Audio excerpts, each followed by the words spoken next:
بسم اللہ الرحمن الرحیم۔ خلاصۃ النحو الساول کی تمارین کے حل اور ان میں موجود تمام جملوں کی تراکیب کے حل کے ساتھ حاضر ہوں۔ آج کا ہمارا سبق ہے واحد، تثنیہ اور جمع کا بیان۔ تو اس کی تمرین نمبر 2 کو حل کرتے ہیں۔ اس میں غلطی کی نشاندہی کرنی ہوتی ہے۔ تو پہلا جز ہے جس اسم سے 2 سے زائد افراد سمجھے جائیں اسے جمع سالم کہتے ہیں۔ درست یہ ہے جس اسم سے 2 سے زائد افراد سمجھے جائیں اسے جمع یا مجموع کہتے ہیں۔ آگے جز نمبر 2 ہے جو اسم جمع کا معنی دے اسے اسم جمع کہتے ہیں۔ درست یہ ہے جو اسم جمع نہ ہو مگر جمع کا معنی دے اسے اسم جمع کہیں گے۔ آگے جز نمبر 3 ہے جس اسم کے آخر میں الف اور تا ہو اسے جمع مؤنث سالم کہتے ہیں۔ درست یہ ہے جو جمع الف اور تا سے بنائی گئی ہو اسے جمع مؤنث سالم کہتے ہیں۔ آگے تمرین نمبر 3 ہے۔ اس کا جز الف ہے، اس میں واحد، تثنیہ، جمع اور اسم جمع کو الگ الگ کرنا ہے۔ تو پہلا جز ہے السنن، تو یہ جمع ہے، لسان کی یہ جمع ہے۔ اس کے بعد آگے دوسرا جز ہے جنتانی، تو یہ تثنیہ ہے یعنی 2 جنتیں۔ آگے تیسرا جز ہے جیشن، یہ لشکر کو کہتے ہیں، تو یہ اسم جمع ہے۔ جز نمبر 4 ہے ارغیفتن، تو یہ جمع ہے رغیف کی، روٹی کو کہتے ہیں۔ اس کے بعد آگے جز نمبر 5 ہے قلم، تو یہ واحد ہے۔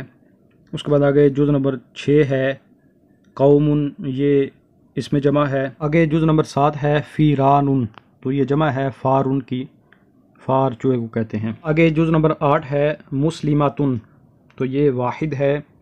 اس کے بعد آگے جز نمبر 9 ہے زواتن، یہ جمع ہے۔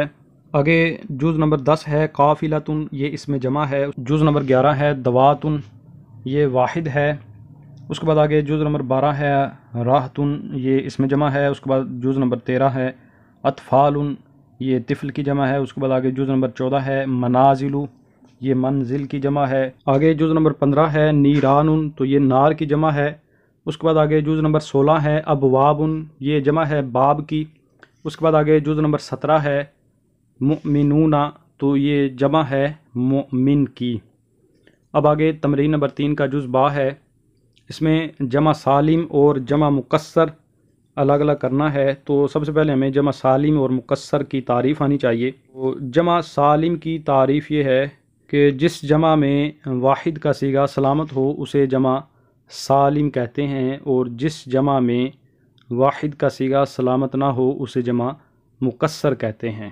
اب پہلا جز ہے صحفن، یہ جمع مکسر ہے کیونکہ یہ جمع ہے صحیفتن کی، اور وہ والی جو بنا ہے وہ اس میں سلامت نہیں رہی۔ آگے جز نمبر 2 ہے شجراتن، تو یہ جمع سالم ہے اور پھر جمع مؤنث سالم ہے، اس لیے کہ اس میں جو واحد کی بنا تھی وہ سلامت رہی ہے، اور اس کا واحد ہے شجراتن۔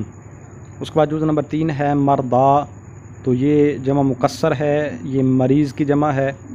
اس کے بعد آگے جز نمبر 4 ہے قلوبن، یہ قلب کی جمع ہے، تو اس میں وہ والی بنا ٹوٹ گئی اس لیے یہ جمع مکسر ہے۔ اس کے بعد آگے جز نمبر 5 ہے صادقون، تو یہ جمع سالم ہے، جمع مذکر سالم ہے، صادقون کی یہ جمع ہے، اور اس میں وہ صادقون والی جو بنا ہے وہ سلامت رہی اس لیے یہ جمع سالم ہے۔ جز نمبر 6 ہے مکاتب، تو یہ مکتب کی جمع ہے، تو اس میں وہ بنا سلامت نہیں رہی اس لیے یہ جمع مکسر ہے۔ اس کے بعد آگے ہے انفسن، تو یہ نفس کی جمع ہے، اس میں بھی وہ بنا سلامت نہیں رہی، یہ جمع مکسر ہے۔ اس کے بعد آگے راجعون، یہ راجعون سے جمع ہے اور اس میں وہ والی بنا سلامت ہے اس لیے یہ جمع سالم ہے، پھر یہ واو نون کے ساتھ ہے تو یہ جمع مذکر سالم ہے۔ آگے جز نمبر 9 ہے مدارسو، تو یہ مدرستن کی جمع ہے، اس میں وہ والی بنا سلامت نہیں رہی اس لیے یہ جمع مکسر ہے۔ اس کے بعد جز نمبر 10 ہے جہالتن، تو یہ جاہل کی جمع ہے اور اس میں وہ والی بنا سلامت نہیں رہی اس لیے یہ بھی جمع مکسر ہے۔ اس کے بعد جز نمبر 11 ہے سجدن، تو یہ ساجدن کی جمع ہے، اس میں بھی بنا سلامت نہیں رہی یہ جمع مکسر ہوئی۔ اس کے بعد جز نمبر 12 ہے افضلون، تو یہ افضالو کی جمع ہے، تو اس میں بنا سلامت رہی ہے، واو نون کے ساتھ آ گئی تو یہ جمع مذکر سالم ہے۔ اس کے بعد جز نمبر 13 ہے مساکینو، تو یہ مسکن کی جمع ہے، بنا ٹوٹ گئی لہذا یہ جمع مکسر ہوئی، مسکن کہتے ہیں ٹھکانے کو۔ اس کے بعد جز نمبر 14 ہے اقویلاتن، تو یہ قول کی جمع ہے، تو اس میں بنا سلامت نہیں رہی لہذا یہ بھی جمع مکسر ہوئی۔ اس کے بعد جز نمبر 15 ہے مسلماتن، تو یہ جمع مؤنث سالم ہے کیونکہ اس میں بنا سلامت رہی کہ یہ مسلماتن کی جمع ہے۔ اس سبق کے اندر ترکیب کے لیے کوئی بھی جملہ نہیں ہے، تو اس کا اختتام ہوا۔ انشاءاللہ نئے سبق کے ساتھ حاضر ہوتا ہوں، تب تک کے لیے اجازت۔ السلام علیکم ورحمۃ اللہ وبرکاتہ۔